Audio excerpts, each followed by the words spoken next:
Hola, bienvenidos. Mi nombre es Rafael Romero y para este caso te hablaré sobre el acceso a la educación en el Perú, brechas entre lo rural y lo urbano.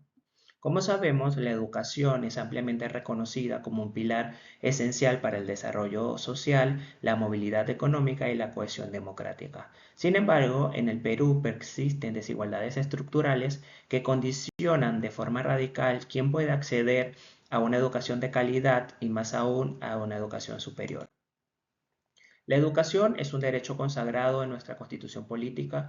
En el artículo 3 establece que su finalidad es el desarrollo integral de la persona, mientras que en el artículo 17, en teoría, se garantiza el acceso gratuito a la educación pública en sus primeros niveles. Sin embargo, la realidad dista de esta situación y muestra profundas desigualdades históricas, destacando las brechas entre lo urbano y lo rural. Además, se le suma diferencias en el acceso por género y por barreras del idioma. El marco normativo empleado será la Constitución Política del Perú, la Ley General de Educación y la Ley Universitaria.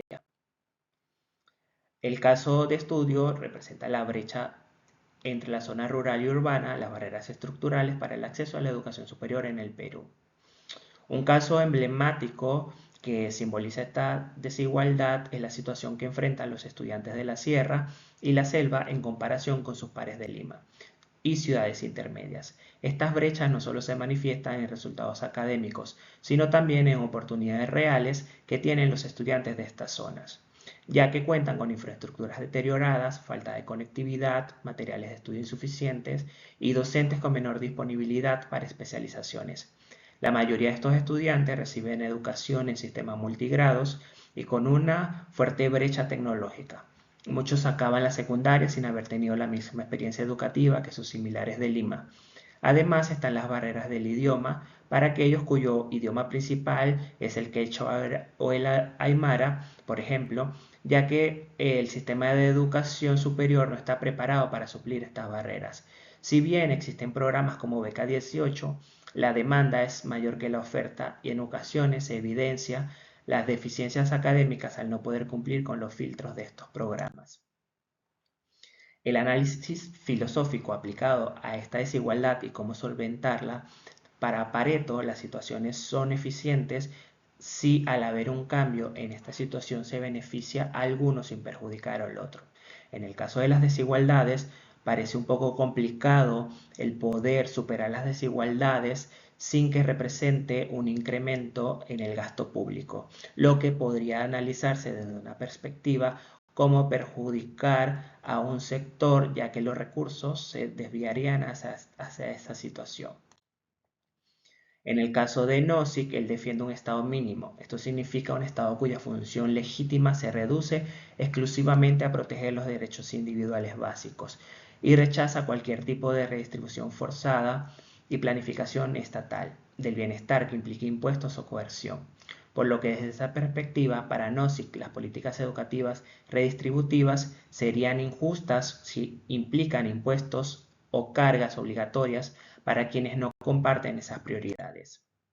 Desde la perspectiva de Rawls, él desarrolla su teoría basada en la idea de una sociedad justa, es aquella que organiza sus instituciones bajo los principios que elegirían personas racionales situadas detrás del velo de la ignorancia.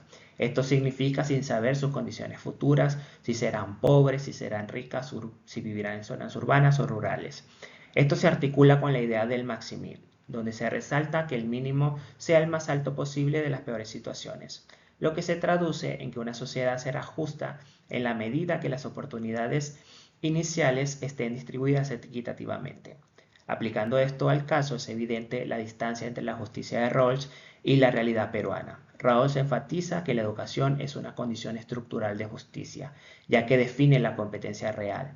Se deben diseñar políticas que eleven el piso mínimo de oportunidades educativas. Desde la perspectiva de Zen, el eje central de su teoría es que el desarrollo no debe entenderse como crecimiento económico ni como acumulación de recursos, sino como expansión real de libertades y oportunidades. Siendo entonces la educación parte de estas oportunidades, para Zen la brecha que existe se traduce en una privación de capacidades donde las personas personas no logran convertir recursos en oportunidades reales. Para crear una propuesta jurídico-económica para reducir esta desigualdad, hemos recogido las principales ideas de estos autores, siendo el objetivo general garantizar una igualdad real de oportunidades educativas para estudiantes rurales de bajos recursos y con desventajas estructurales, combinando eficiencia económica, libertad individual, justicia distributiva y una expansión de capacidades humanas. Las líneas políticas de esta propuesta conforman una reforma jurídica del sistema educativo, incorporando capítulos como igualdad sustantiva para que el Estado pueda adoptar políticas diferenciadas para estudiantes rurales e indígenas. Además, reconocer en la ley de universidades el derecho a programas de nivelación obligatorios como prerequisitos para la equidad real. También se propone la creación de un Fondo Nacional de Equidad Educativa. Esto inspirado en los principios de Rawls y C, con eficiencia y participación voluntaria del tipo NOSIC, financiados con presupuesto público, aportes voluntarios del sector privado que puedan ser deducibles, así como de cooperación internacional. Además, el sistema de becas 18 debe ser reforzado para que permita becas completas para estudiantes rurales, así como el Estado debe proveer de tutorías académicas y acompañamiento psicológico y una transición intercultural, así como una nivelación preuniversitaria. Como vemos, la educación educativa, la desigualdad educativa y el acceso inequitativo a la educación superior en el Perú no son fenómenos aislados, sino son el resultado de brechas históricas, económicas y territoriales que afectan de manera persistente a los estudiantes de zonas rurales. Por ello, la solución más razonable es un modelo mixto. Un Estado activo que redistribuya fortalezas de educación pública, subsidia a los más vulnerables, reduzca las brechas territoriales y garantice un acceso equitativo a la educación superior.